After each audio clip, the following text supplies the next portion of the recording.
बात हम सबको जहन नशीन कर लेनी चाहिए कि as a state of Israel का जो उसके साथ जो कमिटमेंट है यूएस का, वो कोट अनकोट आयरन क्लैड है, यानी उसमें कोई गुंजाइश नहीं है। अगर इस स्टेट ऑफ इजराइल को कोई नुकसान पहुंचाता है या उसका कोई अंदेशा है तो पूरा अमेरिका उसके साथ खड़ा है, चाहे वो रिपब्लिकन पार्टी हो, डेमोक्रेटिक पार्टी हो। पाकिस्तान ने बैलिस्टिक मिसाइलों से मुतालिक अमरीकी पाबंदी मुस्तरद कर दी है। वाज़ेह किया कि बरामदात पर पाबंदियां सियासी मकासद के लिए इस्तेमाल करने की पॉलिसी कबूल नहीं। तर्जुमान दफ्तर खारजा ने एलामिया में वाज़ेह किया कि पुरजों आलात और टेक्नोलॉजी के हुसूल पर पाबंदियां पाकिस्तान की माशी और समाजी तरक्की की राह में रुकावट बनेंगी।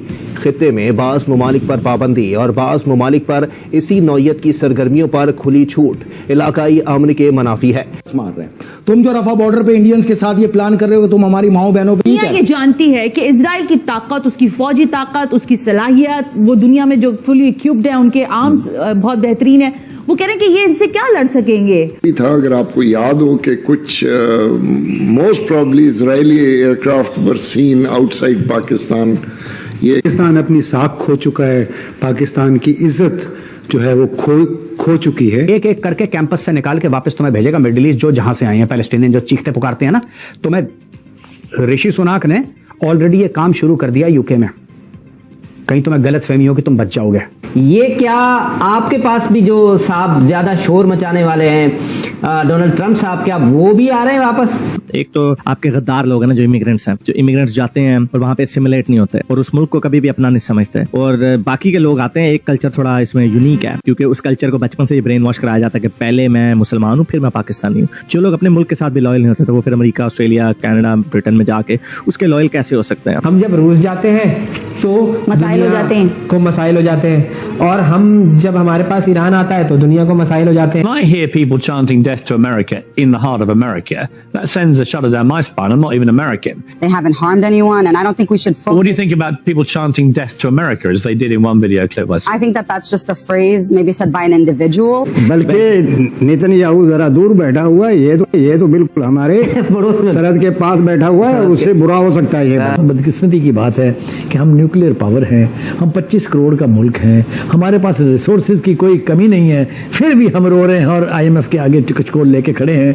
मुझे बताएं मैं किसका दामन पकड़ूं, किसके गिरेबान में हाथ डालूं? हम लाते हैं टॉक शोज और अनलिमिटेड एंटरटेनमेंट सिर्फ YouTube पर। अगर आपने अभी तक हमारा चैनल सब्सक्राइब नहीं किया तो अभी सब्सक्राइब करें और बेल आइकॉन को क्लिक करके हमारी लेटेस्ट वीडियोस के बारे में अपडेट जानें। जो कश्मीर के साथ मोहब्बत थी उसमें हमने फिर बहुत सारे ऐसे काम किए कि उसकी वजह से भारत ने अमेरिका के साथ मिलके एक नई पार्टनरशिप की, और उस पार्टनरशिप के तहत जो पाकिस्तान के इमेज का जो हशर हुआ है दुनिया भर में, तो आप समझते हैं कि वो जो न्यूक्लियर प्रोग्राम था उसकी एक स्पिन ऑफ जो था, उनको ये पता लग गया कि आप बराह रास्त कुछ नहीं कर सकते, अब एक और किस्म की जंग पाकिस्तान पे मुसल्लत कर दें।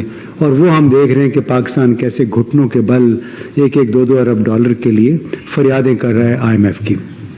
मेरे ख्याल में उसमें फिर भी कसूर मेरे ख्याल में हमारा है।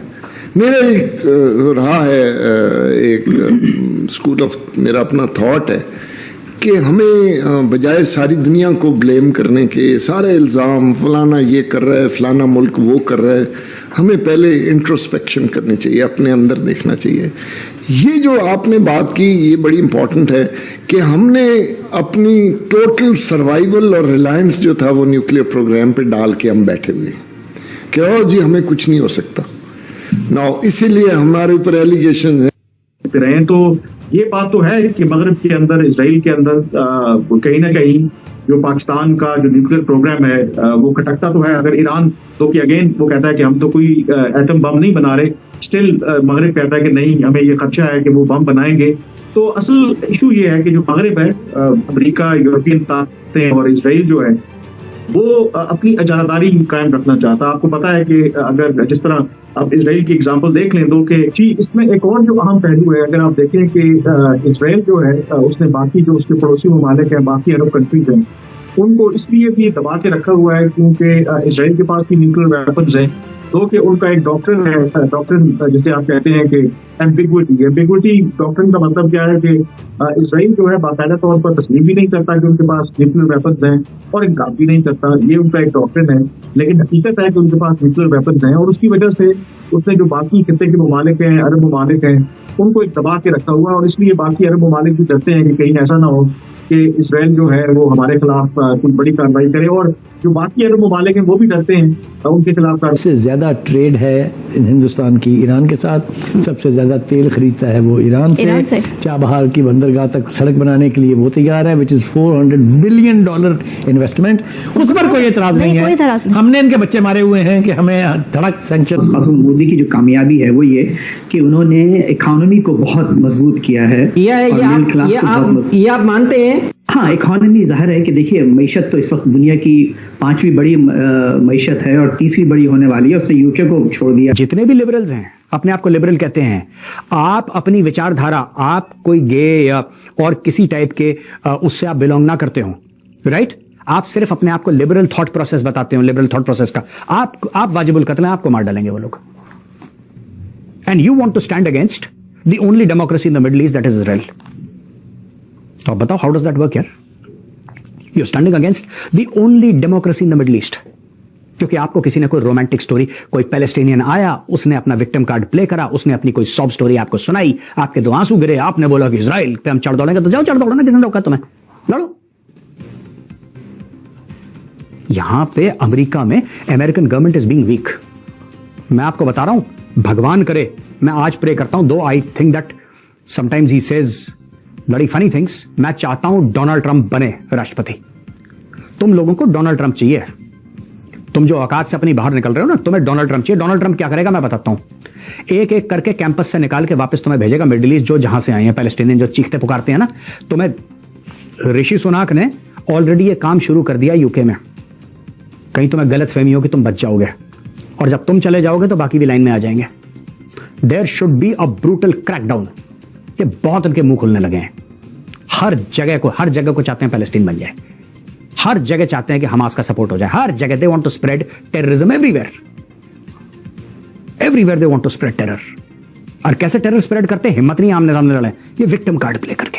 You are victims. हम लोग विक्टिम है कि किस तरीके से यूके कर रहा है। The same thing Donald Trump has promised. He said when I become president all this nonsense will stop.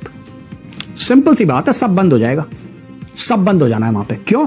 उसने बोला कि तुम्हें कैंपसेस से उठा के पुलिस भेजूंगा, डंडे बरसाऊंगा। पाकिस्तान अपनी साख खो चुका है, पाकिस्तान की इज्जत जो है वो खो चुकी है आलमी हलकों में। मेरे ख्याल में वो आप किसी को भी जब आप, मैं छोटी मिसाल दूंगा, आप किसी के घर में जाते हैं और वहां बच्चे अगर अपने बाप की इज्जत नहीं कर रहे तो आप उस बाप की वैल्यू देख लेते हैं कि यार इसके तो अपने बच्चे इज्जत नहीं करते, तो फिर और कौन इज्जत करेगा।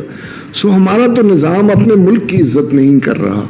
ये जो कुछ हो रहा है, रिगिंग फलाना व्हाटएवर, ये सारा जो है ना, ये आपकी एक परसेप्शन डेवलप कर रहा है as a state, as a country. Taj Mahal पे हमले हुए थे, तो मेरे ख्याल में हमारा भी वही हश्र होता जो हश्र इराक का हुआ है, शाम का हुआ है, यमन का हो रहा है, या आजकल गजा का हो रहा है। की कामरान भाई?